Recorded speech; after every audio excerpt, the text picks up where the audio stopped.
To escape their murderous father, a woman named Rose took her 4 children from England to America, back to the old house where she had grown up. The children were Jack, Jane, Billy, and the youngest Sam. Once they arrived, Rose told them they would no longer use their father's surname. From that moment on, they would carry her maiden name instead, Marrowbone. From now on, our last name will be Marrowbone. The reason was simple and terrifying. Rose had brought them there to hide from her husband, Simon Fairbairn, a cruel and dangerous man who had done terrible things. He had abused his own family and committed horrifying crimes. Even though he was now in prison, Rose knew there was always a chance he could return one day. Then with her foot, Rose drew a line across the floor. She told the children that once they crossed it, everything from their old life had to stay behind them. From that moment on, they are no longer the Fairbairn family. This is Marrowbone.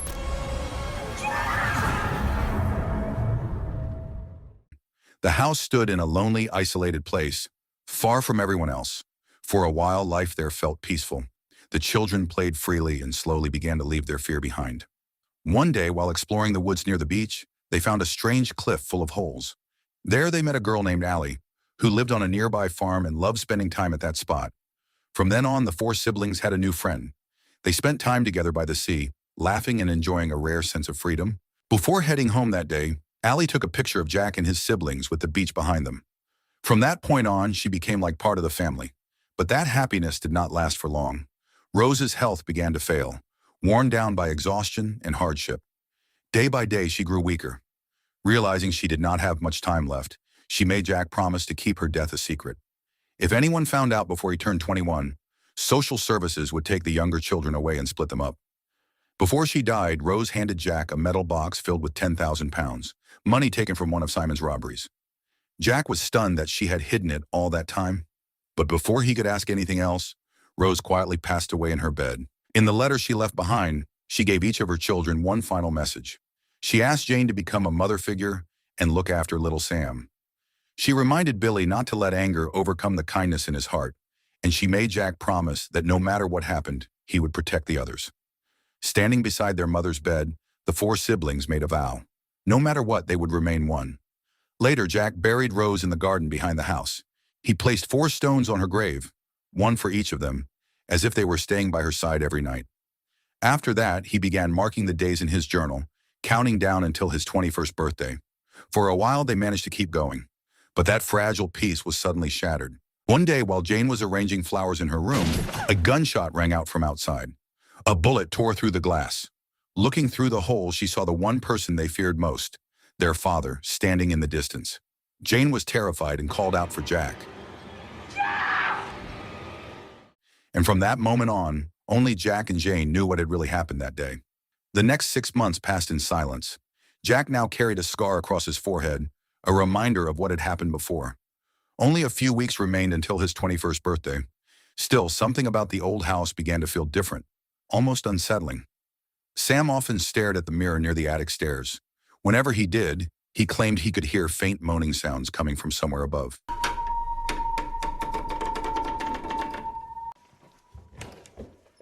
Because of that, Jack eventually covered the mirror with a piece of canvas. It felt as if something terrible was hiding inside the attic. Then one day, a large stain suddenly appeared on the ceiling, dark and unsettling. Jack quickly painted over it and sealed the attic door shut with bricks.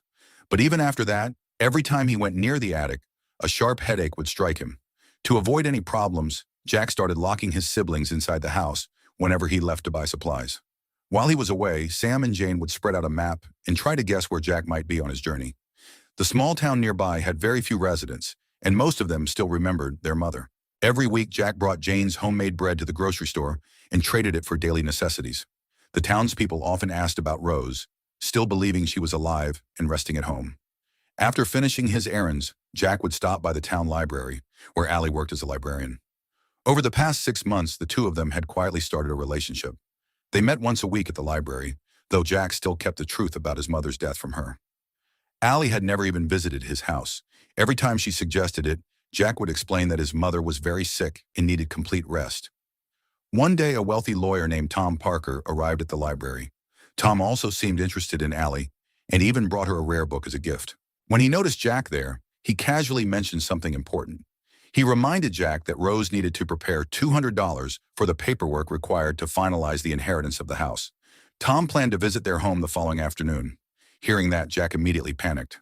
He rushed home and told Jane and Billy that Tom would be coming the next day to collect their mother's signature. The problem was obvious. If Tom discovered that Rose had already died, the four siblings could be separated and taken away. To make matters worse, they did not even have $200. Even if Jane sold thousands of her homemade cakes, it still would not be enough. That left them with only one option: using the stolen money that once belonged to their father, something none of them truly wanted to do. Billy went looking for the metal box where the money had been hidden, but strangely it was missing. After searching for a while, he eventually found it again near the narrow crevice inside the cliff by the sea. While looking around that spot, he also discovered a knife. Inside the box was the same 10,000 pounds their mother had left behind. Even though Jane strongly opposed using the stolen money, Jack had no choice. He needed part of it to pay Tom.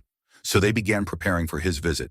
Jack painted over the stained ceiling to hide any suspicion, while Jane carefully practiced copying their mother's signature so it would appear that Rose was still alive.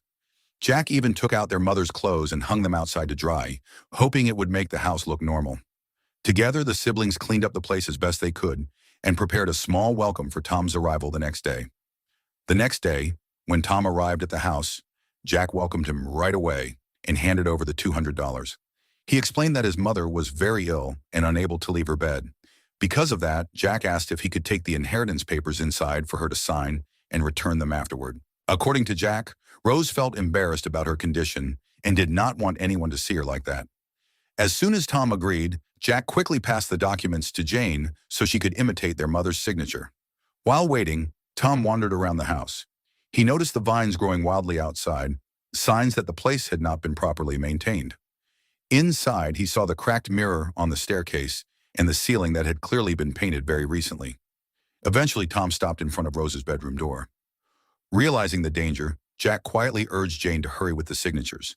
At the same time, he pretended to speak to his mother from outside the room so Tom would not grow suspicious. In the end, everything worked. The inheritance paperwork was completed, and the house officially became Rose's property, passing down from her parents. Jack and his siblings were relieved. They had successfully fooled the lawyer. That night, things felt almost normal again. The siblings spent the evening chatting and playing games together. But when Sam went to pick up a dice that had rolled toward the staircase, he suddenly froze. The cloth covering the mirror had somehow slipped open. Jack! The ghost is back! Sam felt a chill run down his spine. Convinced that the ghost had returned, he began shouting in fear. Jack quickly rushed his siblings into their hidden shelter and turned up the music to drown out their panic. After calming them down, Jack went back to cover the mirror again. Then he looked up through a small crack in the ceiling toward the attic.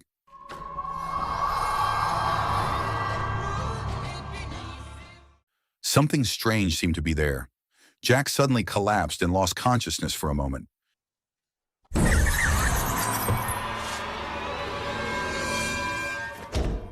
When he came to, the children became convinced that the presence in the attic had returned, and they believed it was because they had taken Simon's money. The attic door had already been sealed with bricks, but now they strengthened the barrier even more. They also blocked the chimney that connected directly to the attic. The next morning, Billy returned the metal box through the chimney and sealed it shut again. Meanwhile in town, Allie had just finished work when Tom offered to give her a ride home. During the drive, Tom mentioned that he was worried about the Marrowbone family, who seemed to live in complete isolation, far away from everyone else. He explained that the family had chosen that life to stay hidden from their father. As a lawyer, Tom knew some of the details about Simon Fairbairn's crimes. That was the reason he had helped arrange the house inheritance under Rose's name.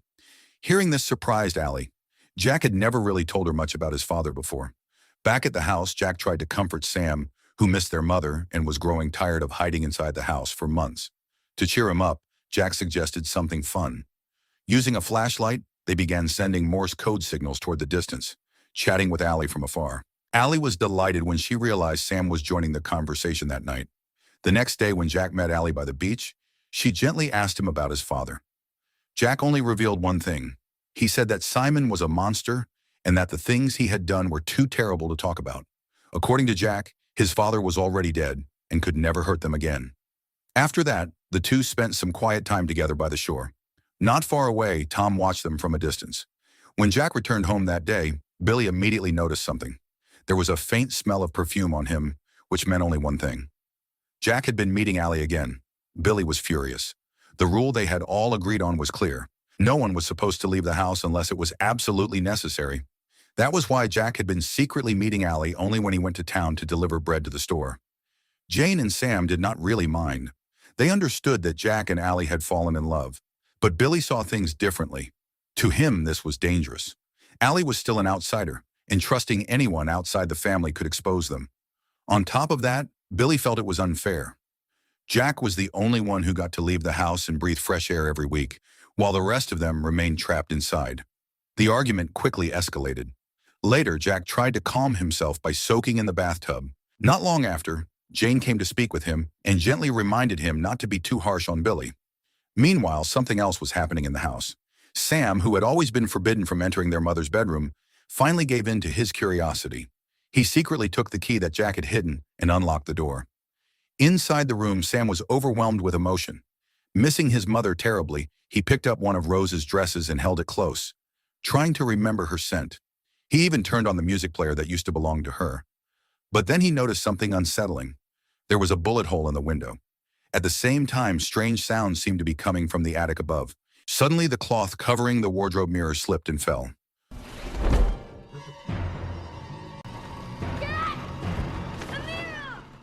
Frightened, Sam grabbed the cloth and wrapped himself in it like a blanket. But when he looked toward the opposite window, he saw something terrifying. There was another figure there, also covered in cloth, standing just like him.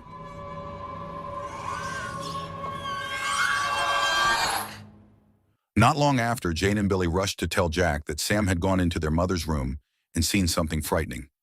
Jane believed the strange events were connected to what they had done 6 months earlier. That was when the truth finally came out. When their father had found them months ago, the siblings had managed to trap him inside the attic. They sealed the door with bricks and blocked the chimney so he could not escape. Without food or water, they believed he would have died after a few weeks. Because of that, Jane suggested that they should finally open the attic and give their father a proper burial. But Jack immediately refused. He insisted that no one would ever step inside that cursed attic again. As far as he was concerned, what happened to their father was the punishment he deserved. Meanwhile in town, Allie met Tom, who was packing his belongings. He was preparing to move to New York, where he hoped to receive a promising job opportunity. Tom even invited Allie to come with him, offering a train ticket and talking about all the exciting places they could visit together. But Allie declined. The truth was simple. The only person she loved was Jack. Feeling frustrated after being rejected, Tom decided to show her something else instead. He handed her several newspaper articles that revealed the horrifying crimes committed by Jack's father. After Tom left, Allie carefully read the reports. They revealed that Simon Fairbairn was a notorious serial killer responsible for the deaths of 13 people. He stole valuable belongings from his victims and left behind a trail of terror. The newspapers even gave him a nickname, the Monster of Bampton. The articles also mentioned how violent he had been toward his own family. Jack had often tried to stand up to him, and at one point Jane had even suffered terrible abuse. Suddenly, everything made sense. Rose had taken her children all the way to America and changed their surname in order to escape the shame and danger tied to Simon's name. But the nightmare had not ended there. Simon had eventually escaped from prison and began hunting his own family, determined to recover the stolen box of money that Rose had taken with her. While cleaning the house one day, Jane heard a scratching noise coming from the attic. She assumed it was just the raccoon that had been trapped up there for a while. Thinking it might be hungry, she tried to lure it out by placing some food near a small opening. But just as she reached toward the hole, something unexpected happened. A hand suddenly grabbed hers from the darkness. The moment was so shocking and disgusting that Jane pulled back in terror. At the same time in town, Tom was beginning to realize something was wrong. After examining the inheritance documents more carefully, he noticed that Rose's signature did not look authentic. It became clear to him that the signature had been forged. Not long after, Tom made a phone call to a company in New York where he hoped to work. But instead of offering him a job, they explained that they were actually looking for a business partner, someone willing to invest 10% into the company. The amount required was around $5,000. The news hit Tom hard. He had hoped this would be his chance to build a better career. Now the only way to reach that goal was to somehow come up with a large sum of money. That was when a darker idea began to form in his mind. After reading about Simon Fairbairn and the stolen £10,000 that had disappeared, Tom became convinced that the money must still be with Rose. Without wasting time, he went straight to the Marrowbone house. There he confronted Jack and declared that the inheritance paperwork would be canceled because the signature was fake. If Jack wanted the documents approved, he would have to hand over the £10,000 stolen by his father. When Jack told his siblings about the situation, there was little they could do. The money box had already been thrown back into the attic. That night, without telling anyone, Billy decided to retrieve it himself. Using a rope, he carefully climbed down through the chimney into the attic. Inside, the air was unbearable. The place smelled of decay. Billy saw several buckets filled with rainwater and noticed the remains of animals scattered around.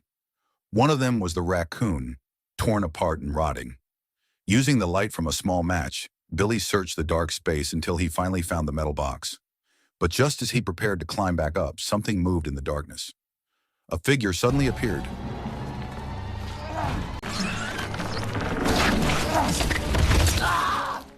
Billy nearly fell in shock. Somehow he managed to climb back out, though his waist was badly injured. Unfortunately, the metal box slipped from his hands and fell back into the attic, along with the knife he had brought. When he told the others what he had seen, the truth was horrifying. Their father was still alive. For months, Simon had survived in the attic by eating animals that wandered in and drinking rainwater collected in buckets. The place was filled with the bones of rats and pigeons, and the stench was unbearable. Simon himself had become something almost unrecognizable. Jack refused to accept what he was hearing. He began shouting uncontrollably until his body suddenly collapsed into violent convulsions, leaving him unconscious. Seeing how badly Jack was breaking down, Jane believed they could no longer keep everything hidden. She suggested that they tell Allie the truth, because Allie was the only person who truly loved Jack and might be able to help him. That same night, Allie noticed something unusual from her bedroom window. A series of Morse code signals flashed from Jack's house, asking her to come to the cliff with the holes the next day, the very place where they had first met. Allie felt excited. It had been a long time since she had seen Jack, but when she arrived at the cliff, Jack was not there. Instead, she found a notebook he had left behind. Inside were pages filled with the story of his family, describing how Rose and her 4 children had started a new life in America. As Allie read through the journal, she smiled at the early memories. It described the day they moved into the house and the day they met her at the cliff, when everything still felt hopeful. But as she continued reading, her smile slowly faded. The journal revealed that their mother had died long ago and that the 4 siblings had promised to hide the truth and remain in hiding from their father until Jack finally turned 21. Meanwhile, Tom returned to Jack's house, determined to collect the £10,000 he believed was hidden there. But when he arrived, the house seemed empty. None of the siblings were around. Tom began searching the place carefully. As he walked through the house, he noticed several strange details. The large mirror on the staircase was cracked, and many of the smaller mirrors had been gathered and stacked together in one room. He continued checking every corner of the house, looking for any sign of the missing money. But of course he could not find it, because the box was still hidden in the attic. After searching everywhere else, only one place remained unchecked: the attic. Tom decided to break through the brick wall that had been sealing the attic door. At the same time, Allie continued reading the journal Jack had left behind. As she flipped through the pages, she noticed that the handwriting suddenly changed. The story from that point on had been written by Jane. Through Jane's writing, the story shifted back to 6 months earlier, the day their father finally found them. When Simon arrived at the house, Jack quickly rushed his 3 younger siblings into the attic and locked them inside to keep them safe. Meanwhile, Jack took the metal box filled with stolen money and went to meet Simon at the cliff by the beach, far away from the house. Simon agreed to wait there. He even placed his rifle aside while Jack approached. Jack admitted that he had taken the money and that he was the one who had reported Simon to the police. He made it clear that his siblings had nothing to do with it. All Simon had to do was take the money and leave them alone. But Simon was not there for the money. He was there for revenge. Furious that his own family had betrayed him and sent him to prison, Simon attacked Jack without hesitation. He struck Jack hard in the head and tried to break his jaw, but Jack had come prepared. In the struggle, he pulled out a knife and stabbed Simon in the neck.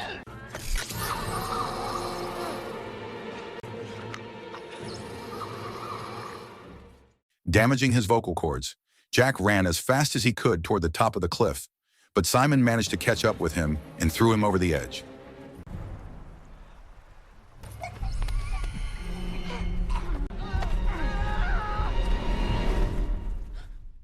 After that, Simon headed straight for the house. When he arrived, the attic door was locked from the outside, so he could not enter through it. Instead, he climbed in through the chimney.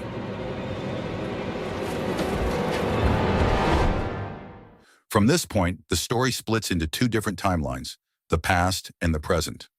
In the flashback, Jack survived the fall from the cliff, though his head was badly injured. When he regained consciousness, he rushed back home and grabbed Simon's rifle to protect his siblings. When he reached the attic door, he could hear Simon's voice from inside, challenging him to open the door and see what had happened. Meanwhile, in the present, Tom finally breaks through the brick wall and opens the attic. The moment he steps inside, the smell hits him immediately. A terrible, rotting stench fills the room. In the center lies something covered with cloth. When Tom pulls the cloth away, the horrifying truth is revealed. Jane, Billy, and Sam have been dead for 6 months. They were murdered by their own father. The stain that once appeared on the ceiling was not rainwater leaking through the roof.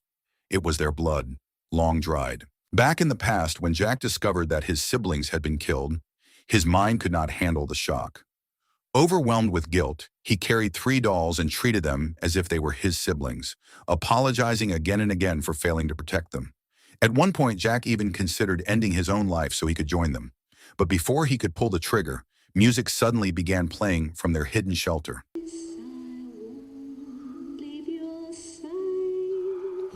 When Jack rushed there, he believed he saw Jane, Billy, and Sam peacefully sleeping inside. That was the moment his mind began to fracture. Soon after, Jack started hearing the terrified voices of his siblings echoing from the mirrors, replaying the moment they were killed by Simon. Unable to face that reality, Jack smashed the mirrors and covered them, along with every other reflective surface in the house. The reflections did not show his siblings, and that truth was too painful for him to accept. To erase the memory of what had happened, Jack sealed the attic door with bricks. And under the personality of Billy, he also blocked the chimney to trap Simon inside. Day after day, Jack continued living alone in that house, shifting between different personalities. The one who forged their mother's signature, continued writing the story in the journal, and left the book for Allie was the gentle personality of Jane. The reckless and temperamental side was Billy. And the innocent, frightened one was Sam. Meanwhile, Simon remained trapped in the attic. In the beginning, he screamed constantly, begging to be released, until his damaged vocal cords eventually failed him completely. As the months passed, his condition grew worse. He survived only by eating animals that wandered into the attic and drinking rainwater he managed to collect. After reading the full story in the journal, Allie was devastated. Shocked and heartbroken, she immediately ran to the Marrowbone house. There she found Jack inside the hidden shelter, comforting his siblings while switching between personalities. Allie tried to bring Jack back to reality. She noticed the injury on his waist and realized that he was the one who had climbed down the chimney earlier. She wanted to treat his wound, but Jack forced her to leave, insisting that his siblings did not want to be disturbed. After stepping away from the shelter, Allie suddenly heard a sound coming from the attic. Curious and worried, she went upstairs to investigate. Inside the attic, the truth was impossible to ignore. She gently covered the bodies of Jane, Billy, and Sam. But then she saw something even more horrifying. Tom was lying there, barely alive, his neck stabbed by Simon. Allie had believed Simon must have died long ago after being trapped for months. She had no idea he was still alive. Simon, who had been hiding behind the door, suddenly slammed it shut. Moments later, Tom finally died in terror. Panicked, Allie called out for Jack to help her, but Jack did not respond, still lost in confusion. Desperate, she began calling for Jack's siblings instead, especially Billy, the most aggressive one. That worked. Jack entered the attic under Billy's personality. This time he confronted Simon directly and shot him in the head, finally ending the nightmare. Get away from her! This is our place. After 6 long months, Jack stepped fully into the attic and finally faced the bodies of his 3 siblings. After everything that happened, Allie took Jack to see a psychiatrist. 3 months passed, and thanks to regular medication, Jack's alternate personality stopped appearing. Throughout the entire process, Allie stayed by his side, supporting him every step of the way. The doctor warned Allie that she should think carefully about her decision to stay with Jack. His trauma was deep, and caring for him might become a lifelong responsibility. But Allie had already made up her mind. She chose to stay with the man she loved and patiently help him heal. One day after returning from another visit to the doctor, Allie met Jack on the porch and gave him a gift. It was the photograph she had taken long ago, the picture of Jack Jane, Billy, and Sam standing together by the sea. Jack smiled as he looked at it. And for a brief moment, he thought he saw his siblings waving to him in the distance. This time, however, it was not fear or denial. It was acceptance. So the moral of the story is, if your attic starts making creepy noises, maybe check it first instead of bricking it up and pretending everything is fine.